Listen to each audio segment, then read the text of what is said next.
Welcome on the Relevation Talks. Today, I'm happy to welcome Paolo Rigutto, partner at Reach UK, as well as Second Century Ventures. We will ask him all the burning questions we have, but first, I think we have multiplied the touch points recently, Paolo, with London Critech and now here, and who knows what's next. So it's good to have you on the grill. Yeah, and it's really great to be here, and I'm always happy to see you, Idris. So no worries. The more touch points, the better. Thank you. Maybe before we jump into the questions, one out of the blue question: what passionates you outside of life? It's maybe the only question not related to business I will ask you. So, do you have any hobbies outside of work? I have kids. I have no time for hobbies. I see. I have the boring ones, the usual ones. So my kids, obviously, traveling and reading, very old school. No, I love it. Me too. I'm a big fan of traveling, sun, and music. So it's not so different. Close enough.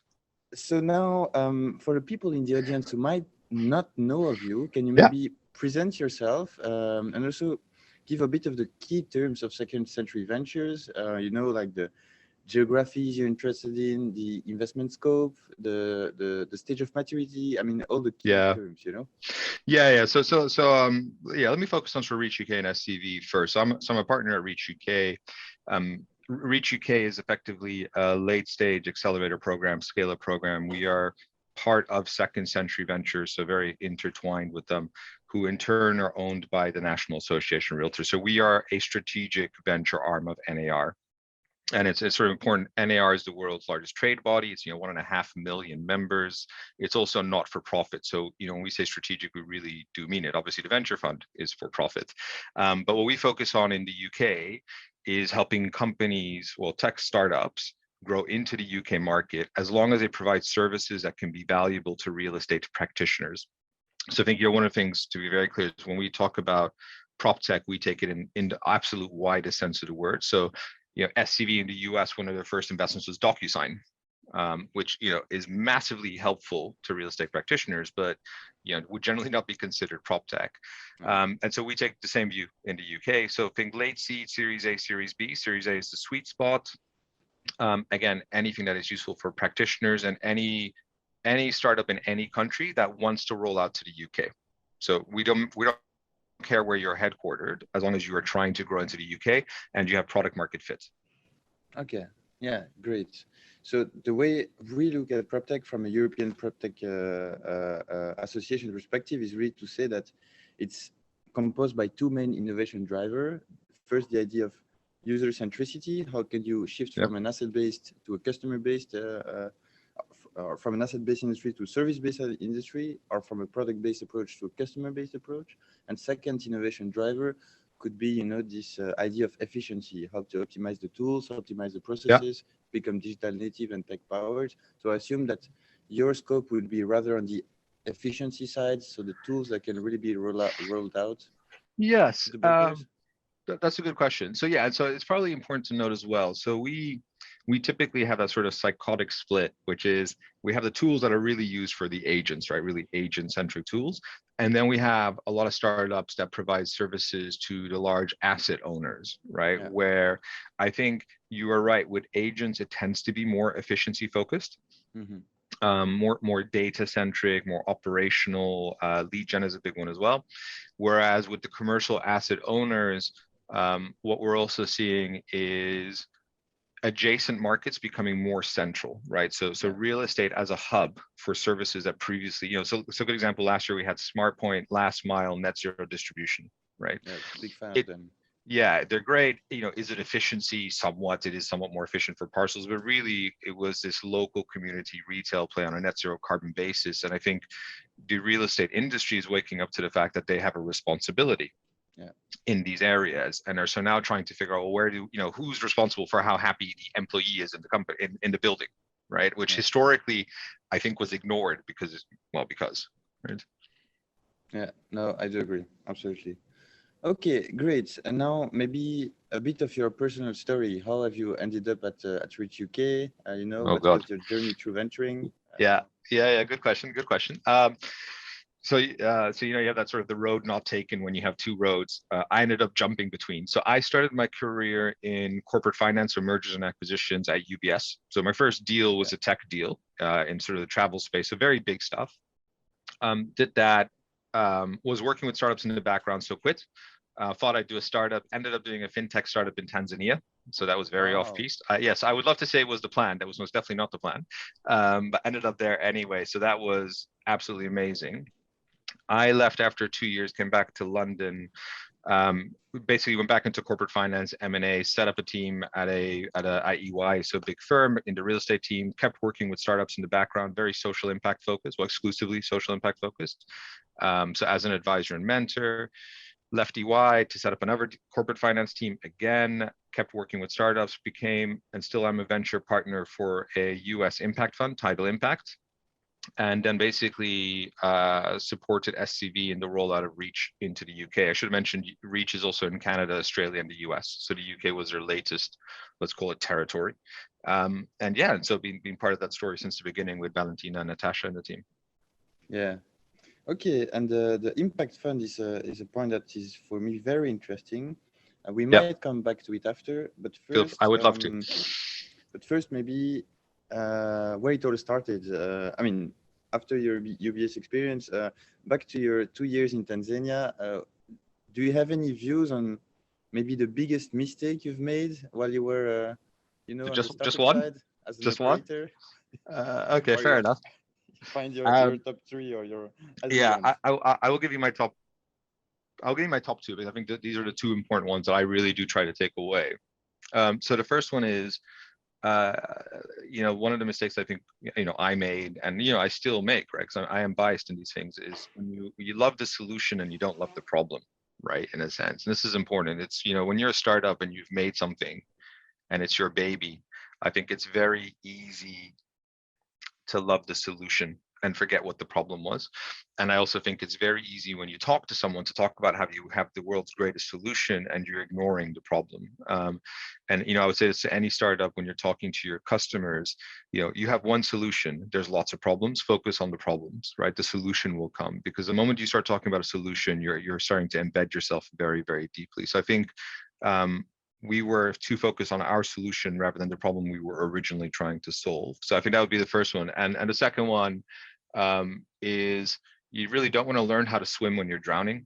And by that, what I mean is it's very easy, particularly, in sort of the post-Facebook world of thinking, move fast, break things and all that kind of stuff, that, I'll fix this tomorrow. Really talking about sort of processes and how you run your company. The faster you grow, and I deal with scale-ups, those little problems that you ignored at the beginning will become very big problems when you scale up. And so in my startup in Tanzania, we grew quite rapidly. And I think those small processes started to become very, very difficult to run once you had a big team, right, to put through change. So those are sort of the 2 main ones, I would say.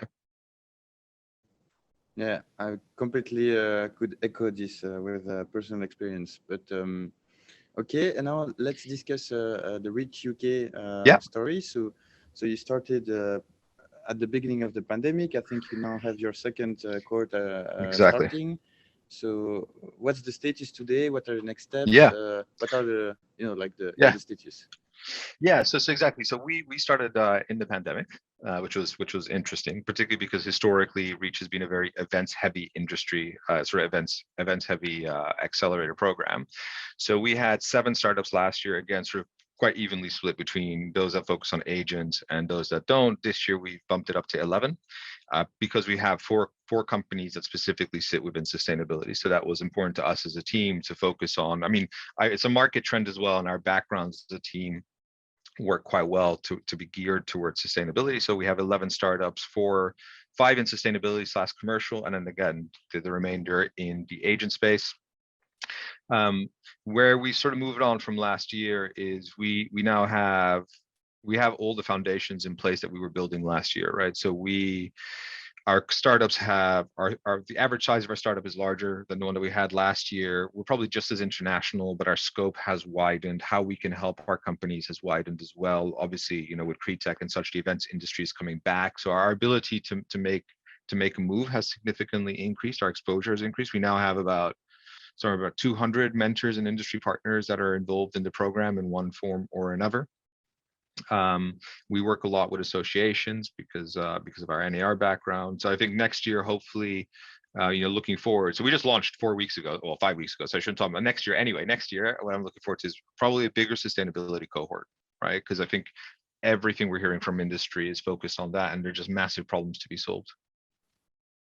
Yeah, that's, I mean, more than just a business opportunity, is almost a survival question. So I remember discussing with Natasha last year, also in the Relevation talks, by the way, and she was saying that the purpose of the acceleration program was to really generate, like, I don't remember the exact terms, but something like 10% per month growth. So really like a tangible sales acceleration program. And I remember I discussed at PropTech London last week or 2 weeks ago with the founder of Miko, an amazing startup in the circularity space for large asset owners and asset managers. And so I asked her what's the feedback of your program so far, and she was positive. But I'm a bit curious about your like, if you can go more in depth with the acceleration funnel. How is it structured? Interesting. How can you really generate value for the startups? No, that's a really good question. I think we've probably become a bit more nuanced than we were last year. In a sense, I think last year what we found was there were sort of 8 typical areas where we think a scale up needs help in, right? So obviously biz dev is sort of a big component of that in terms of revenue generation. But last year, actually quite a lot of our startups needed support on things like team, funding, et cetera, et cetera, et cetera. I think we're still primarily a business development focused scale up program. But as our profile in the industry has improved, as our mentor base has extended. So I should mention, so we have mentors, right? So we have 100 something odd mentors. It's the term mentors is a bit less helpful because it's very early stage accelerator. These are 95% of these are real estate practitioners from anything from small to very large developers, asset managers, service providers. We don't have very many tech people in our program, right? So, we don't do much support on the tech stack. That has to be pretty much there or thereabouts by the time they join the program. And so naturally what you see for our startups is, and if you look at, for instance, Tamara Moki, it's having a really good understanding of who she needs to be connected to, who Moki needs to talk to provide both market feedback and increase sales, really, right? And so our startups, and every startup is different, right? So it's not like, hey, listen, it's a constant pitch. It's very relationship driven. Some startups will want to understand which vertical should I be targeting. So actually, put me in front of 5 people in the BTR and the build to rent space, and just let me know really quickly, is it worth it or is it not? And so every startup has a bit of a different feel to it, but our mentors are there because what we call them tech curious real estate practitioners, right? They want to use the latest tech. They want to find out about it. And typically this is via a longer term relationship that will drive sales in one form or another. Yeah, because also the big problem or the big particularity in the real estate space is that often the sales cycle is 6 to 8 or to 9 months, and so that's the nature of the sales. So you cannot speed it up too much. I mean, you can feed the pipe, but you still have to wait 6 to 9 months to close. So and actually on that, I should mention one thing that is sort of where we're quite Second Century Ventures, we call it an evergreen fund, right? So it never closes. So the ideal scenario is it invests in every round till IPO, right? And it only invests in reach companies now. So there's you don't get investment from SCV outside of, unless you've gone through the program. And so we are aware that our program is typically 8 months, right? We are quite heavy on what we call post-program, right? So we are still very involved with our alumni because exactly to your point, like it's great. It's a 9-month sales cycle. I would have had to start 1 month before the program to get you a lead, right? So what we do, we are also very heavily, good example, yesterday I was speaking to someone at Canary Wharf Group. They're looking at tech solutions. I'm obviously bringing in the alumni, right, from last year. I'm not going to sit there and go, well, sorry, you can only talk to my current cohorts. They take precedence, but they're not the sole provider of tech solutions. And we never have competing startups in the same program. So that's why we have quite a big spread. Yeah.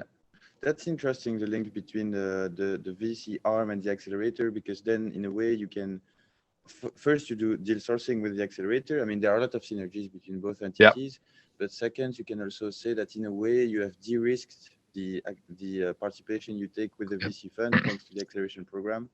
Yeah.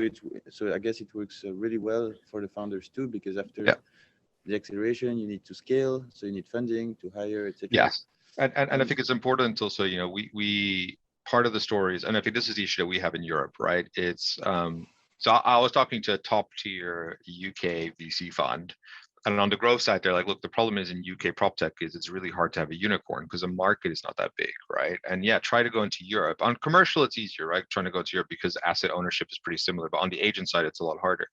And so obviously for us, and the reason why we have a long-term focus is we would expect the startup to go into the US, potentially Canada, potentially Australia. There's a massive, massive driver of value is the US team know all our startups inside out.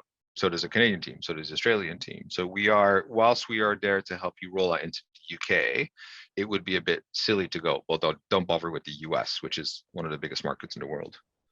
Yeah, sure. And it's actually, of course, the next logical step. Yeah, exactly. When you're in I mean, UK could be considered as the entry door to US. Yeah. All right, we'll jump into second century ventures in a second, but first, Rich, you explained that it's a cohort of 10, 12 companies, startups, scale-ups. How do you select them? What are the criteria? Oh, that's a good one. So we do have a relatively detailed scorecard, but I think where it comes down to, you know, as I mentioned, so if we look at maybe the cutoffs, like the first sort of like, look, if you just haven't reached this stage, it's very hard for us, that there is product market fit, right? So again, I can't put you in front of someone at British Land or Canary Wharf Group and then have you tell the person, yes, come back in 6 months when my product is ready, right? So that's very, very hard for us. So having existing clients that can reference you and having product market fit, it doesn't mean that doesn't mean profitability, just means you're revenue generating. That is important to us. You know, typically you'd want to have sort of evaluation that's in excess of 10 million, just because otherwise, again, you know, part of that's a proxy. We need a certain team size. Whilst we like working with founders, it is harder to work with really small teams where the founders being stretched left, right, and center. Ideally, you would have raised some sort of funding pre-program, because we all know fundraising takes a lot of time. So it is hard to run the program. Our program is quite intense because it's very people's focused, right? So you're meeting lots and lots of people. So it's really hard to do it on the cheap, right? You have to be at PropTech. You can't sort of not be there. Other than that, I think we are relatively theme agnostic at this point, like outside of sustainability, but again, that's very, very broad. It's not necessarily a theme. We are very focused on solutions that could provide, well, solutions that are relevant today is where, and obviously have runway for growth. So we are continually talking to our industry practitioners, right? We do roundtables, we continually engage with associations. So we get a lot of market feedback from the British Property Federation or RICS or, you know, Property Mark in the UK on what they want to see. And I think that is, so we are very industry-led in our decision-making approach to life, right? Because we can hold on for quite long, and because the end goal would be exit via a founder exit. So, you know, we want to be founder aligned. So either, you know, trade sale or IPO. We, you know, that sort of idea of you have to be a unicorn in 3 years or we need to flip the asset is completely not relevant to us, right? Don't get me wrong, I'd love to have a unicorn in 3 years, but if it's 3 years or 7 years, that's not, we don't have that fund pressure from that perspective. And then finally, yes, you know, having some sort of view that you can go international given the size of the UK market is not unhelpful, realistically speaking. And sorry, last one, team, right? Like because we work with the founders and at that sort of late seed Series A stage, a lot of trust that the team can deliver the plan that they say they will deliver. Actually, it's almost the selection criteria for an investment. Yeah, pretty much, right? So our scorecard is the only difference between our scorecard and I would say probably a more typical VC is that we have what can Reach UK do for the company, right? So I should have mentioned, obviously, like we would not take a company where it was like, well, we can't help you, right? So the worst case scenario is that we don't drive any value for our companies. But we haven't invented like the next super scorecard. Our scorecard will be relatively typical of a VC scorecard plus the Reach UK SCD overlay of where can we drive value. And startups don't pay, or do you charge startups? No, so it's a pretty typical sort of, there's a relatively small initial investment, and then there is a program fee that covers our operational budget. that's sort of the typical accelerator model. And then after that, what, again, as I mentioned, because SCV only invests in the companies, the idea is every company that would then raise funding, ideally we would invest in. And by the way, either venture debt or venture equity, but obviously debt is slightly harder, right, in our space, unless it's a hardware startup. Crystal clear. And I'm not a fan of accelerators where you don't have to pay, because then it brings a lot of questions. You know, if you don't pay, are you the product? But also, you might struggle to have the time of the founders if they are not committed, and if they pay, they are more committed normally. They're more driven. You know. Yeah, I mean, founder commitment is, you're exactly right. Like founder commitment is like the number one, right? Like it's, you can't do an accelerator if the founder's not involved. So yeah, no, you're right. All right. So when it comes to second century ventures, one of the question I would like to know is, you know, your business approach. So imagine you identify great investment opportunities to one of the accelerated company. You bring it to the IC. It's positive. You conduct the due diligence, and finally, okay, you decide to invest. How long is this whole process taking? And after the investment, how do you work with the founders? Yeah, no, good point. So let's break it down into two pieces. So there's the really first discussions, that is the accelerator part, right? In general, SCV has a relatively lean structure, right? So you have the managing partners, we work with them directly. A lot of the decision making is devolved. That moves quite quickly. So typically what I would say is that we can generally move very quickly. So we've done investments in a matter of weeks, and sometimes it's taken longer. Where it tends to take longer is the typical ones where you have a lot of other investors on the cap table and VCs, and there's just a lot of stakeholder management, is what I would say. We had a couple of startups that applied to the program where we were in the legals and we just didn't make it on time because they had, you know, they were fundraising at the same time or they were doing other things. That always happens, right? So the initial investment, because we have an annual cohort, we do have a cutoff, like there is the start of the program. So that makes it harder. Thereafter, if we talk about any startup, let's say one of our startups from last year comes to us and says, by the way, I'm now raising a round, would SCB like to invest? Because we have that relationship, there's a couple of things. Typically, we know well in advance before a startup will raise a round, and typically we have a very good idea of where they're at in terms of, you know, ARR, MRR, market size. Like at that point, they will have spoken to the US team about US rollout probably, so we will have a good idea of where is the real market size coming from, and we will have had all our industry practitioner feedback. So at that point, again, we are very quick, right? We are typically not the bottleneck. If I can give any advice to any startups listening, it's get good commercial lawyers, right? That's the one where sometimes we've struggled, is startups try to do it on the cheap, and they get a lawyer who's maybe not that well versed in sort of VC investments, or takes a more of a review role than an actual legal role, and the founder tries to do it themselves. That's hard, right? Because it's such an important, legals are so important. You want someone you trust who's commercial, who does these deals inside out every day. Yeah, and I guess you have the feeling you spare money if you take a cheaper lawyer, but you pay it in time and in problems. Exactly. So, it's like the saying, I'm too cheap to pay little money, right? Like if you want to save money, you pay more initially. So I agreed. Yeah, I also completely agree. The couple of deals I made recently in the past 24 months, I did one with a great lawyer, I did one myself, and the one I made myself was... it's just not our skill set. It's a skill set, right? I mean, that's why lawyers exist. Yeah, exactly. Exactly. But you think you have a template, so what is bothering you? But yeah, I know. Everyone always has a disagreement about something that you think is irrelevant. Yeah. All right. And so you mentioned a bit of the teams that you're excited about, but I would like to, I mean, you mentioned the teams that Reach is excited about. Yeah. But can we deep dive into what you are personally excited about? Maybe some of the teams where you think the next PropTech unicorn or decacorn or whatever will arise. Yeah. Okay. So if I'm being cheeky, and I'm going to take a very wide view of PropTech. So there's one area that I don't think we've done enough in, and I'm going to plead guilty that it's a tough one for us, is for instance cyber tech, right? So I think the long term sort of theme of cyber tech as we move to, with IoT sensors, everything else that's moving inside both our homes and the corporates, I think is a big one. Also, again, sitting in the UK fintech, cyber tech are two very, very major streams here.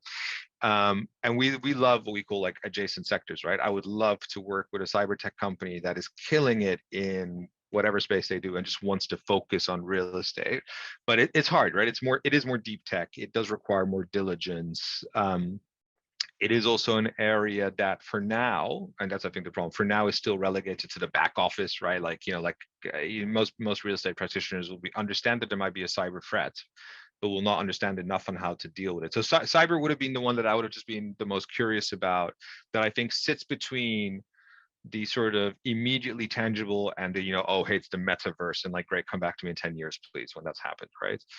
And then the other one for me is anything that sort of sits in that, I would say, broader social impact space, right? As distinct from necessarily ESG, but really driving external benefits to stakeholders that aren't, part of that value chain, so that are not paying for it. Ideally, people who need the most, right? Yeah, super exciting. And on these two last topics, I mean, on the social impact side, for instance, I invited Natasha to speak at Relevation together with Solar Impulse and Well Certification about the impact of real estate on mental health and well-being. So that's super exciting. And about the adjacent industry, I'm also super excited about this. We actually have during Relevation a talks about the sort of overlooked areas of PropTech, which are a bit the adjacent sectors. Exactly. Water tech, agri tech, and all of this stuff around, which are part of the built world and which are solving some of the city's problems. So I like your answer. And I like yours. But now, not all the business are VC fundable. Agreed. And so I always ask myself, but do you really want to raise capital? Is it the best source of to generate growth for you? Can't you be just customer funded? Because the story that I often remind people is the MailChimp story. They were sold, I think, 9 billion to Intui Group, and they never raised any capital. So they were just customer funded. And so my comment is a bit, or I would like to hear your thoughts on how to assess if a business is VC fundable. Because there is it's a good question. I think the trend that founders want to raise capital just to pay their salary. Well, and I think, coming back to your the question you asked at the beginning, like, what were the mistakes you made? I don't think my co-founder of my startup back in the day won't necessarily mind if I say this. I think when we were younger, there was this idea that getting VC money was like, you must be smart and great because you got VC money, right? And it wasn't even about, do you need the money? It was just like, why wouldn't I, right? And it goes through cycles when there's more money and less money. But no, I would, in my old age, I'm not trying to talk myself out of a job here. I would say if you can avoid it, don't raise it, right? Honestly. I think not just because, I think there's a very, so I would say treat VC money in the exact same way you would treat like bank loan, right? Most of us, if we hear about debt, we're like, ooh, I'm not sure I want to do that because if something goes wrong, I lose everything. There's no difference, right? It is credit in different purposes. You are being equity funded. You are selling a stake in your company for future earnings, right? And I think there are use cases where it really works, right? Like you have your operational process, you have your sales model, you really need to pay up, you do need to hire to get that growth, right? So that typically is the issue.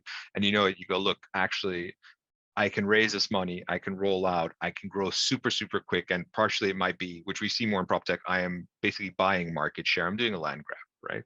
2 of our startups last year hadn't raised any money ever. And I don't think either of them will. They'll just go and then they'll sell. That's perfect for us. I very much like that. I think it does also, I'll give you a good example. I was talking to a pretty well-known PropTech fund yesterday about one of their startups. And they have a very strong view on what that startup should do. And they go like, listen, I love the CEO. CEO is awesome. So if this VC is saying, I love the CEO. CEO is awesome, but he really should just focus on this. And that was exactly the same conversations that I had when I was a startup, where the investor was like, oh, I like that idea, but no, right? Like, once you get on that rat race, you're on that rat race. So we are very passive. We are not a majority investor. We don't, like, as in majority of the rounds, so we are not going to, we want to support our startups. But I understand that if I now own 20-30% of your company, I might have a very different view on you, on where you need to grow. And so I think VC fundable for me is where you have a very tight focus. You have that, not when you're still trying to figure out which vertical do I want to go to, where do I sit, you really start becoming part of a portfolio bet, right? Like, oh, I have 100 startups and one will be a unicorn, and if I get lucky, I win. Sorry, I'm not trying to talk a lot of crap about VCs or anything, but like, I think the use case is a lot narrower than we currently feel like it is. Like, now everyone I talk to is trying to raise. Everyone. No, I completely agree, and I like your points. And you already also mentioned some of the great traits of an investor from a founder perspective, not from an LP perspective, because it's not always the same. Definitely not. And I think it's also very important to emphasize the fact that second century venture is an evergreen fund, because it means that as my friend Gregory De Werb from PropTech, which is also an evergreen fund, they always remind that they have this time horizon alignment of interest with founders. There is no time pressure to exit within the next 4, 5, 6 years. So I think it's the most sane source of capital, dilutive source of capital from a founder. But you have also other kind of non-dilutive source of capital. Yes. Yeah, so actually on that, I do think there's a lot more innovation coming through on revenue-based financing, alternative forms of financing, which I think is massively interesting. And look, the one thing I would also say, to be clear, it's like, I think evergreen funds work well in PropTech for now, because we are at a very early stage of the cycle, right? Yeah. And real estate is a very long-term asset. So I think there's a far better match. But I also do get that, look, if you're doing a consumer-focused B2C app, like, listen, if you don't make it in 2 years, you're done, right? Like that is sinking down cash. But no, I do think, I know a couple of people who recently set up smaller revenue-based financing funds that are sort of supported by large banks. I think it is going to be extremely, I'm not going to touch upon sort of, ICOs are now gone, but NFTs and the role that they play and sort of DAOs and that kind of system. I think, and there's going to be a lot of change in the next 5 years that hopefully decentralizes and makes VC slightly more democratic, right? So I think that's going to be super interesting. And more optimized, because there are so much inefficiencies in the way I think VCs are set up with management fees, etc. And so, but okay, interesting. That could be also a topic for another conversation. Definitely. So let's now talk about the impact side of stuff. I think the environmental impact of real estate is pretty straightforward. It has already been explained a lot recently. The 42% CO2 emissions, the embodied carbon, the operational carbon. So we know that the real estate value chain is the largest greenhouse gas emission provider, if I may say, globally. But I'm a bit more curious about your views on the social impact side of stuff. What is the link between PropTech and social impact? Massive, massive and overlooked, right? And I do get this, because it is, to your point, it's easier to measure greenhouse gas or carbon emissions, and say like, oh, well, we know concrete does X, Y, and Z. Let me tell you from a personal perspective, right? So I'm not American. I just sound it. I was born and raised in the Netherlands. Both my parents are Italian migrants post World War II. In the Netherlands, at that time, in the 60s and 70s, if you bought a house, you'd get put into a certain area where there were other people like you from your background, right? There was a very, very strong form of ghettoization for lots of different reasons. And typically that meant subpar housing. And, if you think, try and be in a house with no, what's called next to a main road, terrible air quality, no green space around you, terrible schools. Like, if you look at how where we live and where we work actually determines our access to healthcare, access to education, our abilities to, enjoy our life, and the mental health ramifications thereof, I think it's massive. And it's not only that, it's a structure that stands the test of time, right? Most of these homes will last 50, 60, 70 years, if not longer, right? And so that we are coming from very far behind in terms of how we see real estate as part of that community engagement, what it means to be part of that community, and what responsibilities asset owners have to the people that live there, outside of just getting a yield.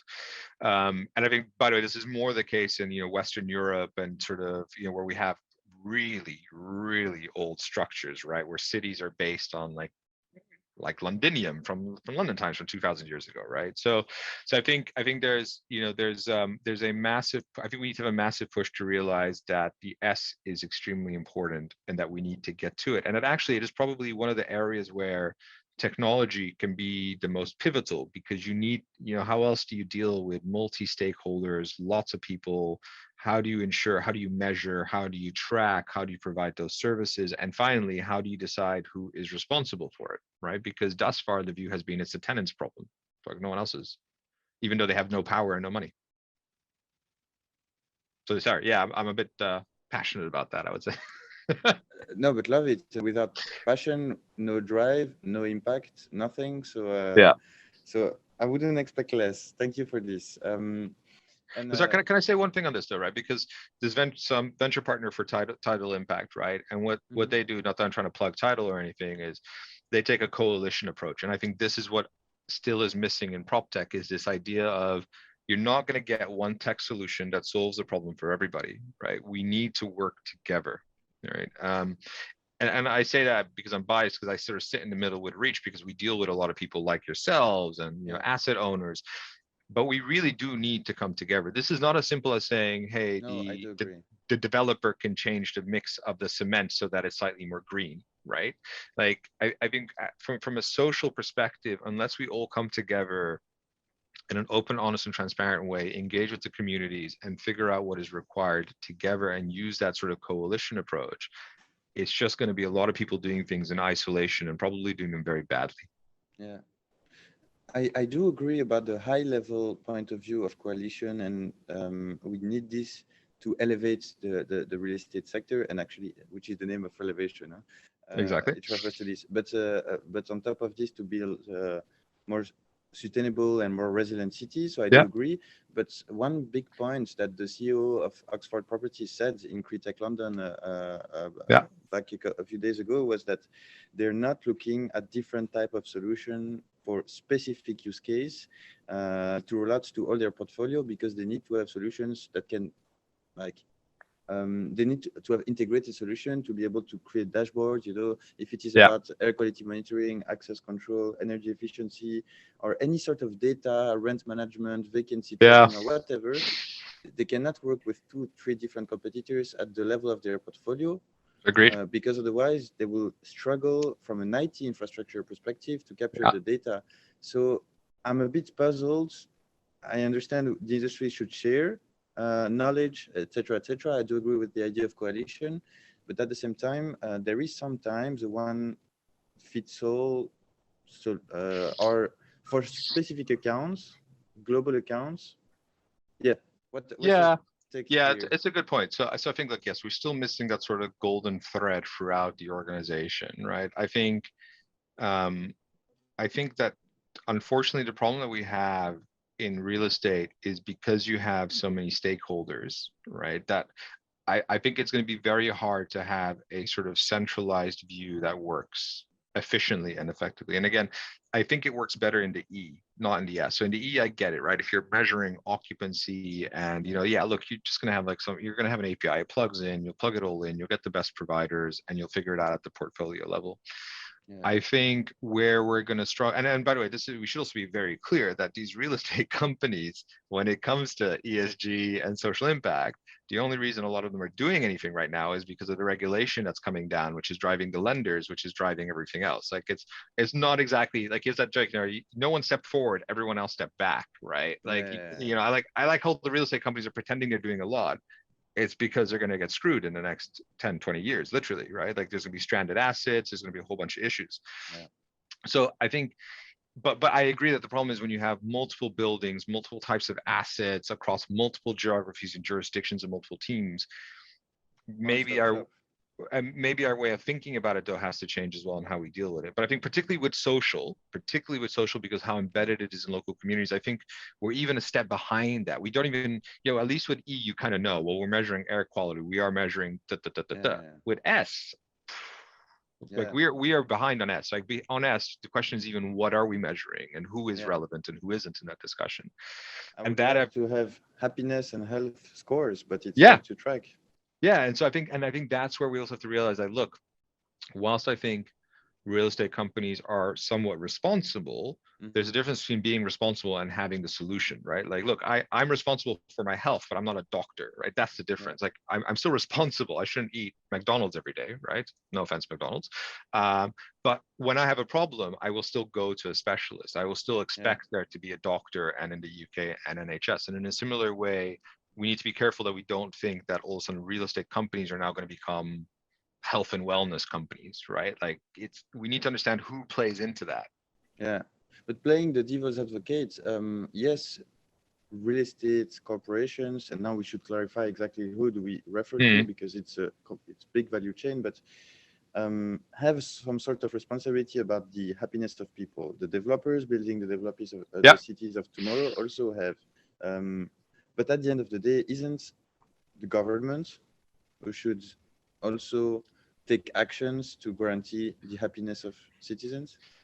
Well, so listen, man, I was born and raised in the Netherlands. I live in the UK. I think the government plays a massive role, right? So I'm not anti-government. I sit in the view that regulation is required, right? So I think that is, like, again, if we look at sort of the green taxonomy that's coming out of the EU and is right, industry would have never done this themselves, right? Exactly. So I think you're fully right. I think government plays. So I think if you look at that coalition approach, I do think it is government. I think it's lenders, because the reality is in real estate, so much is driven by the debt that you can take on an asset. But also, let's not forget, I think architects play a massive role in this, right? An architect, in terms of, again, like, this is the thing that we have with these value chains where we go, well, you have the construction developers, you got the architects, where do architects sit? And understanding not what is just pretty, but what is actually a nice place to work in. And I feel for architects, because they get massive pressure on costs, and and you get these beautiful design statements. But actually, I think there's a lot of overlooked participants that we need to bring in and work together with. Yeah, I do agree. All right. I think we ended up the session. I took you a bit more time than expected. No, it was a pleasure. Loved the almost philosophical I know. Thank you. Look, what I would say is thank you so much for the opportunity. And if anyone wants to reach out to talk about coalitions or changing the world, please do. Like, honestly, like, really, really, please reach out. I'm always happy to talk and see if we can actually do something, right? We need to do stuff. We can't just be talking all the time. And thank you for this. That's the spirit we want to encourage. That's the people that are moving the needle that we want to, bring up on stage. Thank you for your never-ending support of Relevation, and thank you. See you in a couple of weeks at Relevation 2022. There are still some tickets available. Bye. I'll let people know. Thanks, Idris.